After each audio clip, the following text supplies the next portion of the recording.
الحمدللہ رب العالمین والصلاة والسلام علی رسولہ الکریم وعلی آلہ وصحبہ اجمعین وعلی کل من تبعہم بإحسان الی یوم الدین اما بعد۔ بزرگان محترم، برادران عزیز، محرم الحرام کا مہینہ شروع ہونے والا ہے اور یہ قمری سال کا سب سے پہلا مہینہ ہے اور یہ مہینہ ان 4 مہینوں میں شامل ہے جن کو اسلام سے پہلے بھی قابل احترام سمجھا جاتا تھا۔ رجب کا مہینہ ہے جو شعبان سے پہلے ہوتا ہے، اور ذوالقعدہ ہے، ذی الحجہ ہے اور محرم، یہ 4 مہینے زمانہ جاہلیت میں بھی قابل احترام سمجھے جاتے تھے۔ اور محرم کا معنی ہی ہے ایسا مہینہ جس کو حرمت عطا کی گئی ہے، یعنی جس کا احترام کیا گیا ہے۔ عام طور پر یہ سمجھا جاتا ہے کہ محرم کا مہینہ قابل احترام اس وجہ سے ہے کہ 10 محرم کو حضرت حسین رضی اللہ تعالی عنہ کی شہادت ہوئی ہے۔ واقعی یہ بہت بڑا واقعہ ہے، بہت بڑا سانحہ ہے، اس کی وجہ سے بھی محرم کی فضیلت میں اضافہ ہوا ہے۔ لیکن محرم کی فضیلت صرف اسی پر منحصر نہیں ہے، بلکہ اس سے پہلے بھی محرم کا مہینہ قابل احترام سمجھا جاتا تھا۔ اور اس میں ہمیں یہ دیکھنا چاہیے کہ کون سا کام جائز ہے اور کون سا کام ناجائز ہے۔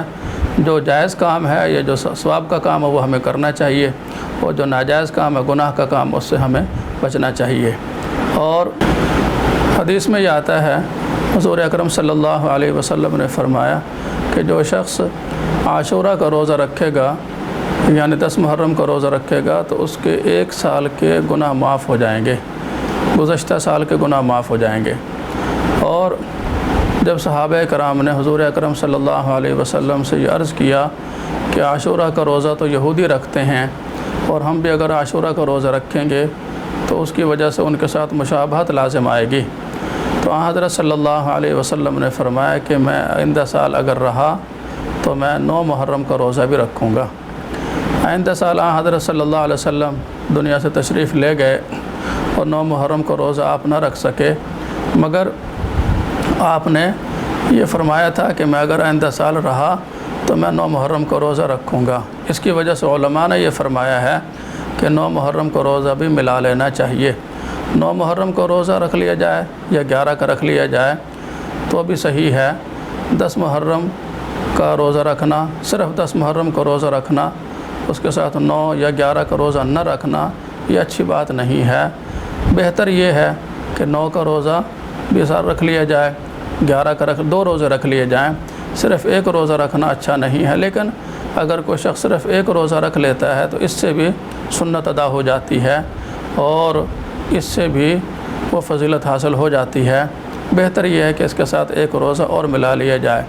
اور ایک اہم بات یہ ہے کہ قرآن کریم میں اللہ تعالیٰ نے منہا اربعۃ حرم فرمایا کہ 4 مہینے قابل احترام ہیں، ساتھ ساتھ یہ فرمایا فلا تظلموا فیہن انفسکم، کہ ان 4 مہینوں میں، محرم کے مہینے میں اپنے اوپر ظلم نہ کرو، یعنی گناہ نہ کرو اور کوئی ایسا کام نہ کرو جو کہ ناجائز ہو۔